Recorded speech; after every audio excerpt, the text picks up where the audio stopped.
Bom dia, mais uma manhã com Deus, priorizando a palavra de Deus. E nesta manhã do dia 18 de setembro, nós vamos meditar de Ezequiel, do capítulo 31 ao capítulo 33. E que a paz do Senhor encha o teu coração nesta manhã.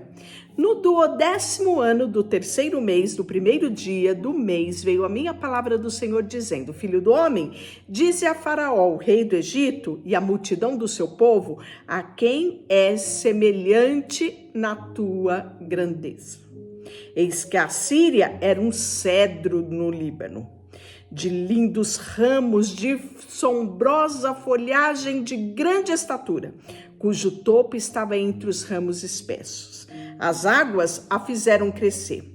As fontes da profundeza da terra exalçaram e firmaram conforme as correntes no lugar em que se estava plantado, enviando ribeiros para todas as árvores do campo.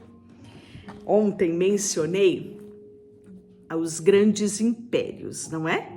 Falamos da Síria, que aqui é mencionado. Lembra de Senaqueribe? Pois é. O Império Assírico foi muito frondoso, muito importante, né? E grandioso, mas o Império Assírico caiu. Outro grande império, como já mencionamos, era o Egito. E aqui está falando, ontem nós falamos sobre isso, sobre a queda do Egito, né? A destruição do Egito, as profecias sobre o Egito e o Egito que seria conquistado pela Babilônia. Falamos isso ontem. Então aqui Deus mais uma vez está falando, né? Lembrando aqui ao destino do Egito, qual tinha sido destino da Síria, e relembrando a eles as profecias que já tinham sido trazidas sobre o destino do Egito. E aí ele fala: por isso se elevou a sua estátua sobre todas as árvores do campo, e se multiplicaram os seus ramos, e se alongaram as suas varas, por causa das muitas águas durante o seu crescimento. Todas as aves do céu se aninhavam nos seus ramos, todos os animais do campo geravam debaixo da sua fronte, e todos os grandes povos se assentavam à sua sombra. Assim era ele famoso na sua grandeza e na extensão dos seus ramos, porque a sua raiz estava junto às águas. Os cedros no jardim de Deus não lhe eram rivais, os ciprestes não se igualavam aos seus ramos, e os pântanos não tinham renovo como os seus. Nenhuma árvore do jardim de Deus se assemelhava a ele na sua formosura. Formoso o fiz com a multidão dos seus ramos.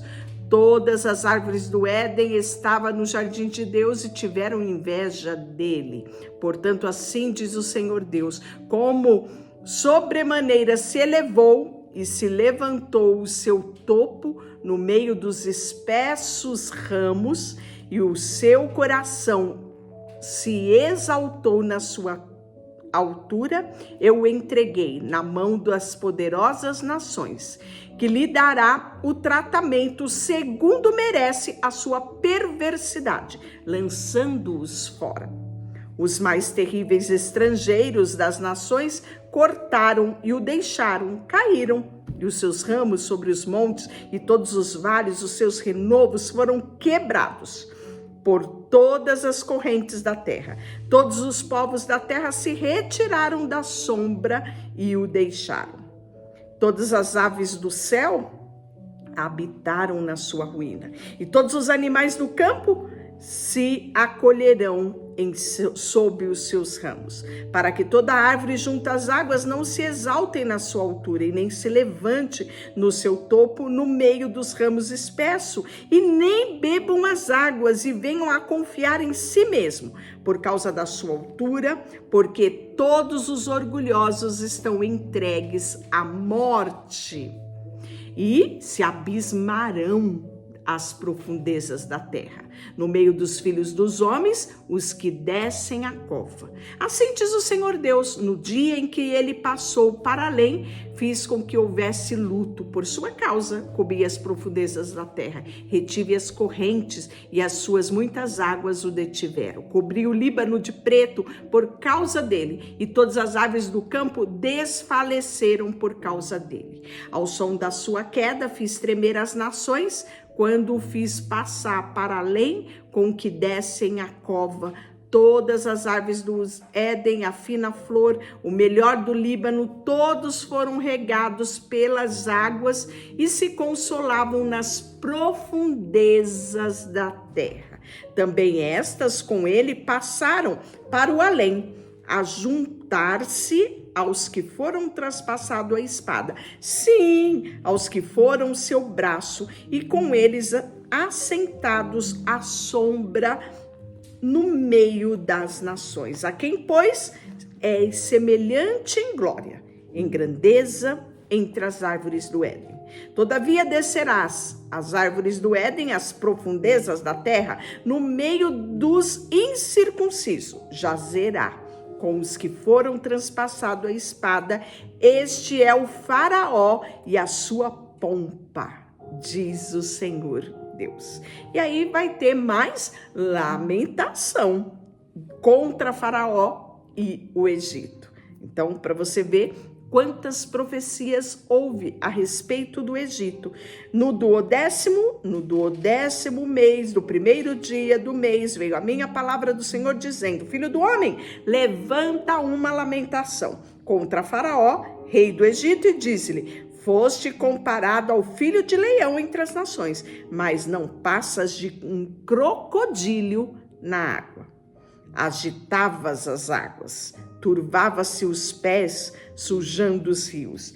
Assim diz o Senhor Deus: estenderei sobre ti a minha rede no meio de muitos povos que te puxarão para fora da rede. Então te deixarei em terra, no campo aberto, lançarei e farei morar sobre ti todas as aves do céu, e se fartarão de ti os animais da terra. Porei as tuas carnes sobre os montes e encherei os vales da tua corpulência. O teu sangue que se derrama regará a terra até os montes, e dele se encherão as correntes. Quando eu te extinguir, cobrirei o céu. Farei engrandecer as tuas estrelas e encobrirei o sol com uma nuvem, e a lua não resplandecerá a luz. Por tua causa vestirei de preto todos os brilhantes luminares do céu, trarei trevas sobre o teu país, diz o Senhor. Afligirei o coração de muitos dos povos, quando se levar as nações, as terras que não conhecestes a notícia da tua destruição. Farei com que muitos povos fiquem pasmados a teu respeito, e os teus reis tremam de sobremaneira, quando eu bramim com a minha espada ante ao teu rosto, estremecerão a cada momento, cada um pela sua vida, dia da tua queda. Pois assim diz o Senhor Deus: a espada do rei da Babilônia virá contra ti. Então, aqui está certo. Aqui está cada detalhe daquilo que Deus fará ao Egito, não é? E traz ao conhecimento de todos as profecias. E aí, os egípcios, também vão ser alcançados como outras nações do além. Também no 10º aos 15 dias do primeiro mês veio a minha palavra do Senhor: filho do homem, pranteia sobre a multidão do Egito e faze-o descer, a ela as filhas, as nações formosas, as profundezas da terra, juntamente com aqueles que descem a cova, a quem sobrepus tu em beleza, desce e deita-te com o incircunciso, no meio daqueles que foram transpassados a espada, e eles cairão a espada. Ele está entregue, arrastai o Egito e toda a sua multidão. Ali está a Síria com todos o seu povo, e em redor dela todos os seus sepulcros, todos eles foram transpassados e caíram à espada. Então, primeiro a Síria, depois nós temos aqui, né, a declaração do que também vai acontecer com o Egito. E aí nós vamos ver no 33 o dever do verdadeiro atalaia, isso mesmo, né? Então, o dever de todo atalaia era monitorar o campo ao redor, alertar os habitantes da cidade quando se aproximavam os inimigos, né? Então já deu para você perceber que a atalaia aqui era como sentinelas, soldados que estavam atentos à segurança de todos. Olha só, veio a minha palavra do Senhor dizendo: filho do homem, fala ao filho do teu povo e diz: quando eu fizer vir a espada sobre a terra e o povo da terra tomar os homens dos seus limites e o constituir por seu atalaia, e vendo ele que a espada vem sobre a terra, tocar a trombeta e avisar ao povo. Então essa era a responsabilidade de uma atalaia. Se aquele que ouvir o som da trombeta não der por avisado e vier a espada e o abater, o seu sangue será sobre a sua cabeça.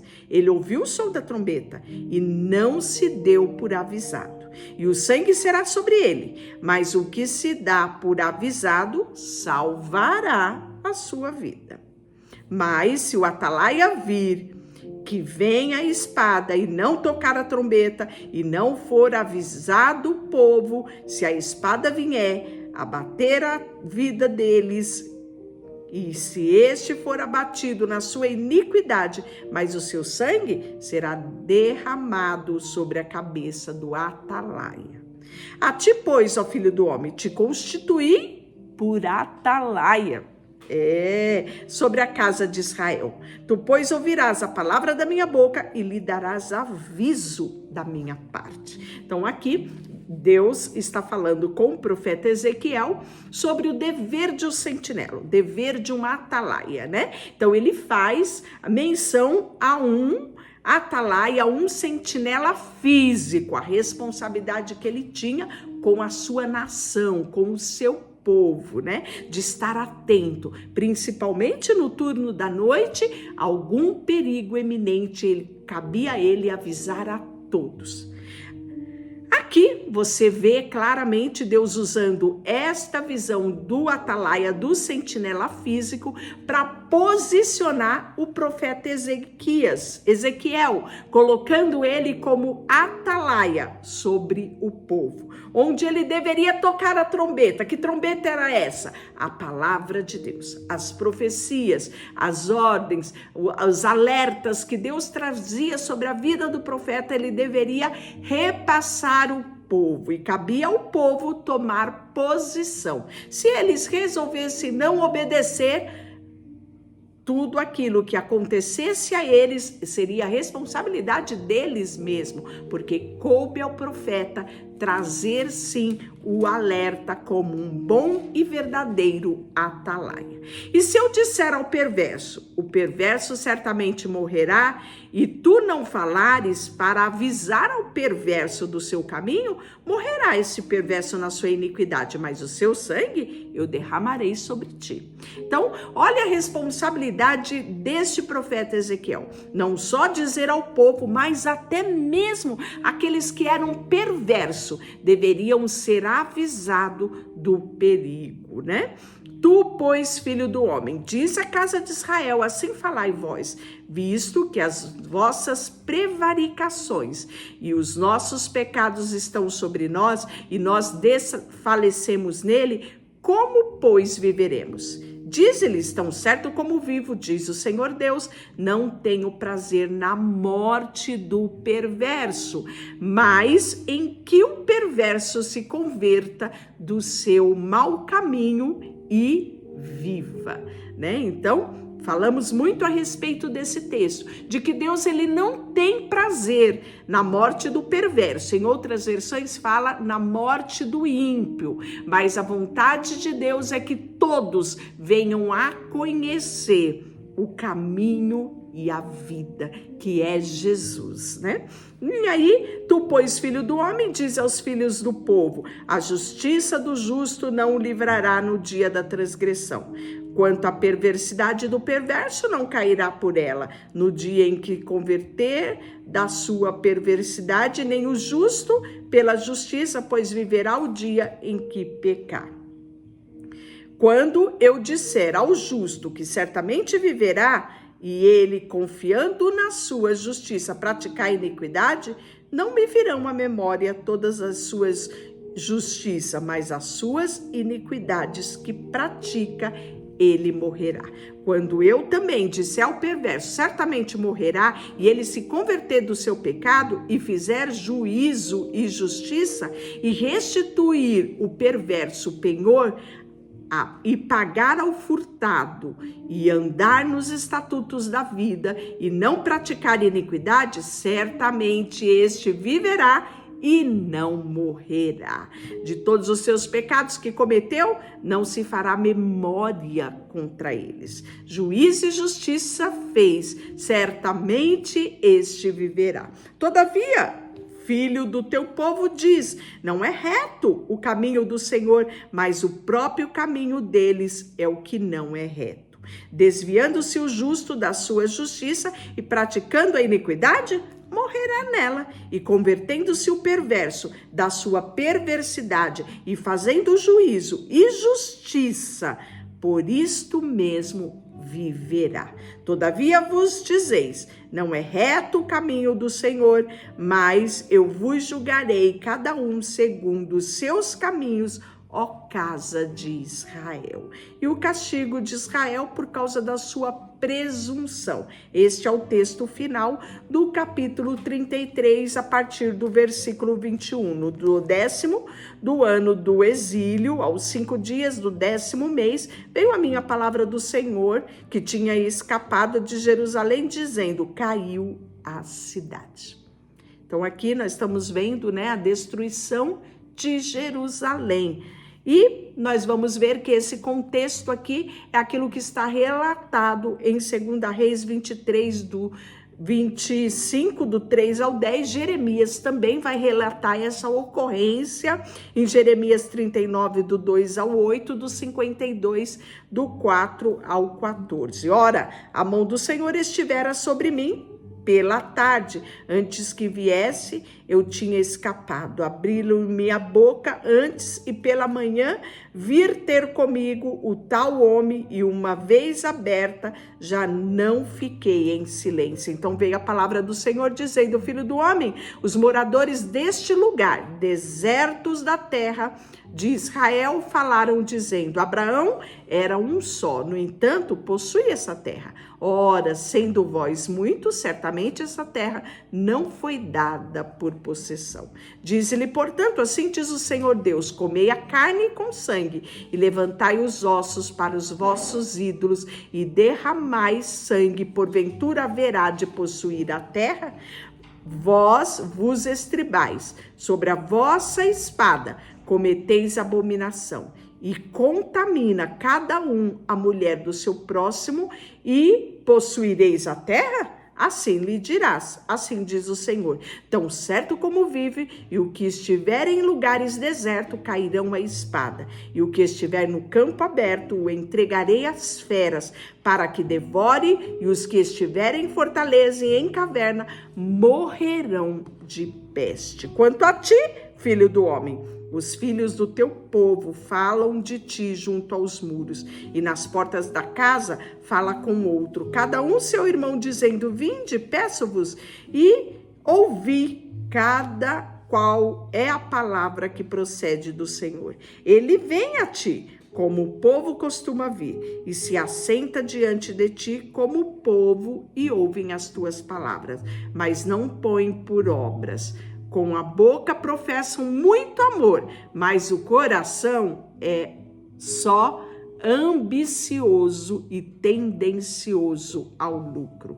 Eis que tu és para eles como quem canta canção de amor, que tem voz suave e tange bem, porque ouvem as tuas palavras, mas não as põe por obras. Mas quando vier isto, e aí vem, então saberão que houve no meio deles um profeta. Deixa eu orar por você, Senhor, nesta manhã. Colocamos diante de Ti o nosso coração, a nossa vida, tudo que temos, tudo que somos, depositamos aos Teus pés. E pedimos que o Senhor nos dirija os passos sempre. Em nome de Jesus, amém. Deus te abençoe.